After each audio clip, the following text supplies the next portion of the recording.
بسم اللہ الرحمن الرحیم۔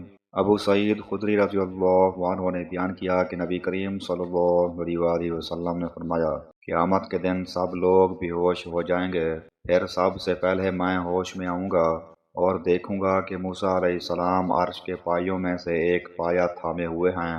اب مجھے یہ معلوم نہیں کہ وہ مجھ سے پہلے ہوش میں آ گئے ہوں گے یا بے ہوش ہی نہیں کیے گئے ہوں گے، بلکہ انہیں کوہ طور کی بے ہوشی کا بدلہ ملا ہوگا۔ صحیح بخاری حدیث نمبر 3398۔ ابن عباس رضی اللہ عنہما نے بیان کیا کہ جب نبی کریم صلی اللہ علیہ وآلہ وسلم مدینہ تشریف لائے تو وہاں کے لوگ ایک دن یعنی عاشوراء کے دن روزہ رکھتے تھے۔ ان لوگوں یہودیوں نے بتایا کہ یہ بڑی عظمت والا دن ہے، اسی دن اللہ تعالیٰ نے موسیٰ علیہ السلام کو نجات دی تھی اور آل فرعون کو غرق کیا تھا۔ اس کے شکر میں موسیٰ علیہ السلام نے اس دن کا روزہ رکھا تھا۔ حضور صلی اللہ علیہ وآلہ وسلم نے فرمایا کہ میں موسیٰ علیہ السلام کا ان سے زیادہ قریب ہوں، چنانچہ آپ نے خود بھی اس دن کا روزہ رکھنا شروع کیا اور صحابہ کو بھی اس کا حکم فرمایا۔ صحیح بخاری حدیث نمبر 3397۔ عبداللہ بن مسعود رضی اللہ عنہ سے روایت ہے، وہ کہتے تھے کہ نبی کریم صلی اللہ علیہ وآلہ وسلم نے ایک مرتبہ مال تقسیم کیا۔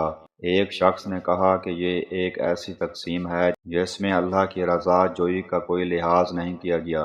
میں نے حضور صلی اللہ علیہ وآلہ وسلم کی خدمت میں حاضر ہو کر آپ کو اس کی خبر دی۔ آپ غصہ ہوئے اور میں نے آپ کے چہرہ مبارک پر غصے کے آثار دیکھے۔ پھر فرمایا، اللہ تعالیٰ حضرت موسیٰ علیہ السلام پر رحم فرمائے، ان کو اس سے بھی زیادہ تکلیف دی گئی تھی مگر انہوں نے صبر کیا۔ صحیح بخاری حدیث نمبر 3405۔ حضرت جابر بن عبداللہ رضی اللہ عنہما نے بیان کیا کہ ایک مرتبہ ہم رسول اللہ صلی اللہ علیہ وآلہ وسلم کے ساتھ سفر میں پیلو کے پھل توڑنے لگے۔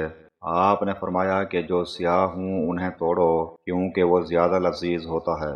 صحابہ رضوان اللہ علیہم اجمعین نے عرض کیا، کیا حضور نے کبھی بکریاں چرائی ہیں؟ آپ صلی اللہ علیہ وآلہ وسلم نے فرمایا کہ کوئی نبی ایسا نہیں گزرا جس نے بکریاں نہ چرائی ہوں۔ صحیح بخاری حدیث نمبر 3406۔